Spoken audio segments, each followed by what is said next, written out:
Malam, my wife mimpi dia makan dekat Tusan Bistro. Sudah lagi sekali guys. Dia kata dah lama sangat tak makan butter clam chili dengan mantau. Nak bawa tak ada masa, kita pun masaklah sendiri. Mula-mula masukkan dalam suku butter and then bawang putih, lepas tu serbuk chili and then kacau-kacau sampailah dia sebati, baru masuk chili flake. And then bila dah masuk chili flake tu, kacau balik dalam 1 minit 2 minit. Lepas tu barulah masuk clam ataupun kupang kita. Kupang ni kena basuh bersih-bersih dulu je sebelum nak masak. Dah masuk kupang tu, kacau-kacau lah sampailah cili tu semua kena dekat dalam kupang. Tapi jangan lama-lama, kejap dulu. Lepas tu tutup dengan penutup. Tu bila dah start keluar air tu, letak pula cooking cream and then barulah daun kari. Lepas tu kacau-kacau sekejap and then boleh dah angkat. Aku ingatkan dah siap dah. Rupanya dia nak mantau juga. Patah balik kedai beli mantau. Mantau ni senang je. Gorenglah dia dengan minyak yang panas. Lepas tu dah bolehlah hidang dalam pinggan, makan panas-panas. Nak makan dengan mantau boleh, nasi boleh, nak makan dengan roti putih pun boleh.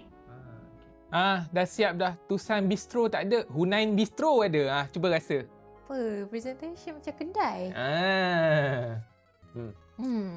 Rasa pun sedap. Tapi I not juga. Yelah, kita pergi.